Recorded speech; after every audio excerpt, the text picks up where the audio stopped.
Bienvenidos. Esto es Comunicación y Semiótica 1. Hoy nos encontramos para hacer el repaso de la unidad 3, previo al parcial. Estamos acá con María Florencia Mozzi, ayudante de la cátedra. Yo soy la Bienvenidos. profesora Alonso. ¿Cómo andan? Bueno, en los repasos anteriores fuimos recorriendo los contenidos de la unidad 1 y la unidad 2. Fuimos revisando las distintas guías de estudio e indicando en qué orden les recomendamos leer la bibliografía y con qué objetivo fuimos proponiendo cada uno de estos recorridos bibliográficos, ¿no? El marco teórico, cuál es el sentido que tiene para nosotras a la hora de abordar nuestro gran objeto de estudio, que es la comunicación. Dijimos que en la primera unidad trabajamos las teorías clásicas del siglo XX sobre la comunicación, y en la segunda unidad problematizamos específicamente una noción que se desprende de esas teorías, que es la noción de mensaje, el concepto de mensaje, que nosotros lo cuestionamos y lo reemplazamos por el concepto de texto, ¿sí? Y vamos viendo cómo se organiza de acuerdo con teorías de otros autores. En esta tercera unidad finalmente llegamos a la tercera palabra del nombre de la cátedra, ¿sí? Esta cátedra es Comunicación y Semiótica, y recién aquí estamos trabajando con textos propios de las teorías clásicas de la semiótica social. Algo abordamos en la unidad 2 con el texto de Crescent Leuven, pero específicamente acá estamos trabajando con el texto de Peirce, que es uno de los grandes referentes de la semiótica en sus orígenes. ¿Cuáles son, Flor, los textos que constituyen la bibliografía obligatoria para esta unidad?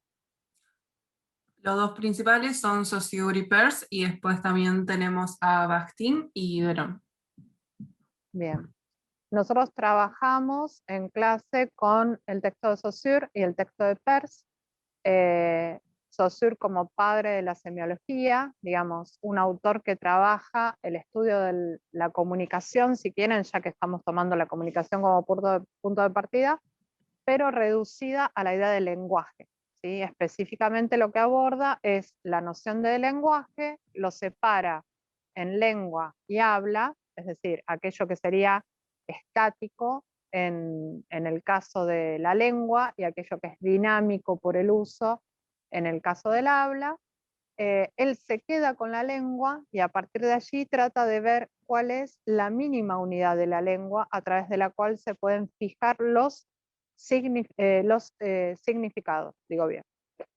Ese sería el texto de Saussure, ¿sí? Lo que ustedes tienen es esa mínima unidad de la lengua que considera Saussure, que es el signo, y que en el caso de él está compuesto por dos elementos que son significado y significante, ¿sí?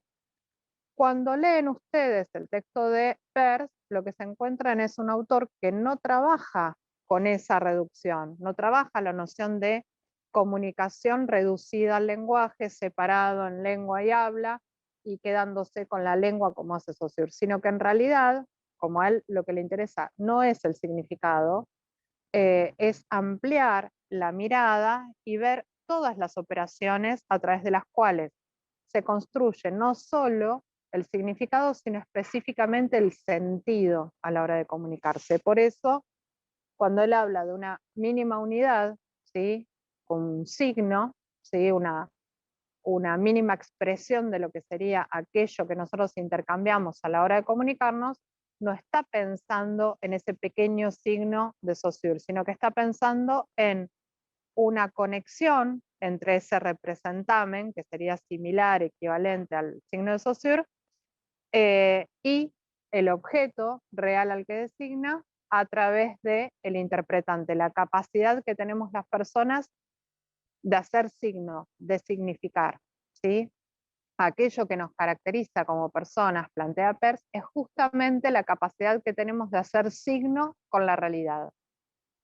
Pusimos, creo yo, un ejemplo cuando vimos en clase este contenido que aludía a estas nociones de primeridad, secundidad, terceridad, que a ustedes a veces les complica un poco la lectura de los autores. Nosotros no se los vamos a preguntar en el examen, no es por allí que va la cuestión, pero ¿se acuerdan que el ejemplo que pusimos es el que se quema con leche cuando ve una vaca, llora, ¿no? Un ejemplo poco sutil, pero bastante claro en algún sentido, porque lo que plantea es que esta noción de la primeridad, la secundidad, la terceridad, tiene que ver con la distancia simbólica, con la distancia que podemos tomar respecto de la realidad a la hora de hacer signo, ¿sí? Quemarse con leche sería haber vivido una experiencia dolorosa, ¿no? Y ese quemarse con leche dejó en nosotros una huella, ¿no? Hizo signo para nosotros, quedó marcada una experiencia específicamente, quedó caracterizada, ¿no? Como una experiencia dolorosa. Cuando ve una vaca, ¿sí? Ahí estamos en un grado de distancia respecto de aquello que nos ocurrió, ¿sí? Mayor, porque suponemos que la situación en que se produjo esa experiencia dolorosa no involucraba ese mismo elemento, ¿no? En la acción hay una distancia simbólica mayor todavía cuando se produce la experiencia de llorar, ¿sí? El que se quemó con leche en un momento, luego, años después, vio una vaca y en ese momento lloró, ¿sí? Lo que estamos expresando es que las personas tenemos la capacidad de hacer signo con la realidad, incluso cuando esa realidad está distante, ¿sí? Porque nuestro interpretante queda cargado de todos esos sentidos. Por eso, lo que hace Peirce es analizar esa capacidad que tenemos las personas de vincular objetos, ¿sí? De una manera múltiple, con distintas experiencias y hacerlas pasar por este interpretante que tenemos que nos forma como sujetos, para cargarlas a través de un determinado interpretante, ¿sí?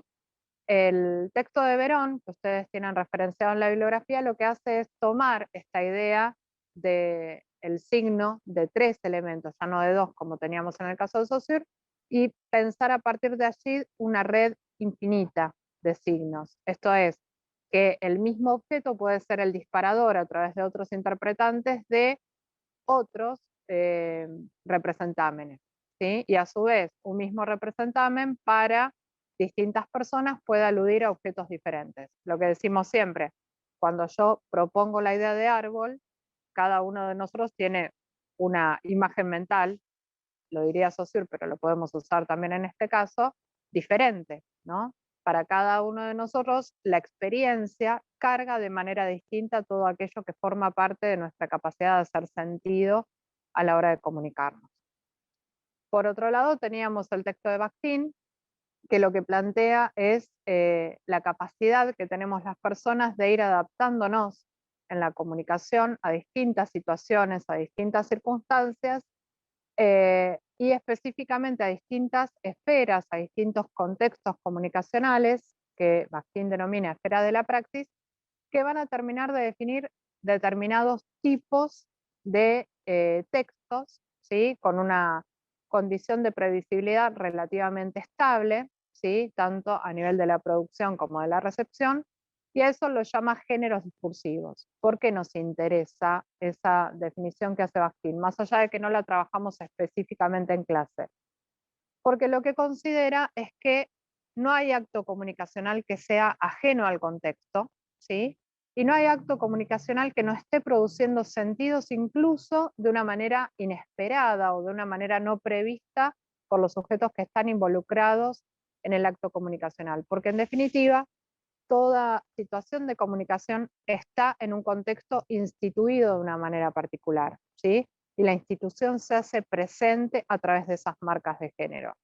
Esas huellas que quedan en el acto comunicativo, que están presentes en una situación sincrónica particular, pero que también vienen cargadas diacrónicamente, esas huellas terminan de modificar, terminan de afectar la construcción de sentido. Entonces, hablar de semiótica no es lo mismo que hablar de semiología. En un caso nos estamos quedando con la idea de la comunicación reducida al habla, en el caso reducida a la lengua en el caso de Saussure, mientras que en el caso de la semiótica estamos analizando todos los recursos disponibles a la hora de considerar cómo se construye sentido, ¿sí? cómo se construye sentido a la hora de comunicar y cómo afecta esa comunicación de sentido al vínculo social entre las personas. En la guía de estudio, Flor, teníamos algunos conceptos destacados, creo. El de signo. Sí. Pedíamos además que grafiquen los esquemas de signo de cada Tenemos, uno de los autores. en la guía de estudio tenemos 4 puntos, que el primero es graficar los conceptos de Saussure y Peirce. Después Bien, tenemos unas preguntas sobre Saussure. En el punto bien. 3 se tiene que definir la noción, el concepto de género de Bakhtin, que, Ujú. como dice acá, no se responde del sentido común o lo visto en otras asignaturas, que también lo vemos en otras asignaturas, pero no. Es desde Bakhtin. Y en el 4 se debe definir el sentido como producción discursiva, pero hay ciertos términos para responder esa consigna. Bien. El foco para nosotros en esta unidad y ustedes que tienen que estudiar para el examen está puesto en los textos de Saussure y de Peirce, ¿sí?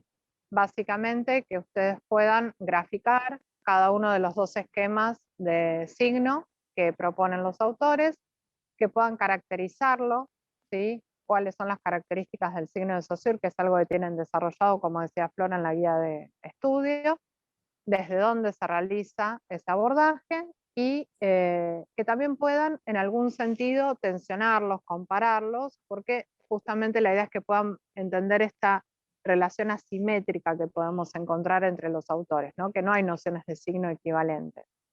El resto lo podemos considerar un aporte, ¿sí? Que de algún modo continúa en esta línea de tratar de considerar al sentido como la verdadera producción comunicativa. En definitiva, cuando nos estamos comunicando, estamos poniendo a disposición de otras personas unas determinadas ideas que no necesariamente van a ser recibidas siempre de la manera que nosotros esperamos, que pueden ser vistas de un modo heterogéneo, que van a ser interpretadas, que van a ser reapropiadas. Y en esa reapropiación, en esa reinterpretación es donde nosotros tenemos que empezar a considerar estas interacciones necesarias, ¿no? Entre los sujetos como los verdaderos constructores de sentido, ¿sí? Que es en definitiva, como decíamos, el eje de todo acto comunicacional. ¿Estamos, Flor? Tenemos ya toda la Sí, ya, bibliografía más organizada. Bueno, hay sí, mucho para leer, pero bueno, seguimos exactamente. avanzando. Nos vemos Nos la vemos la próxima entonces. próxima. Gracias. Sí, hasta luego.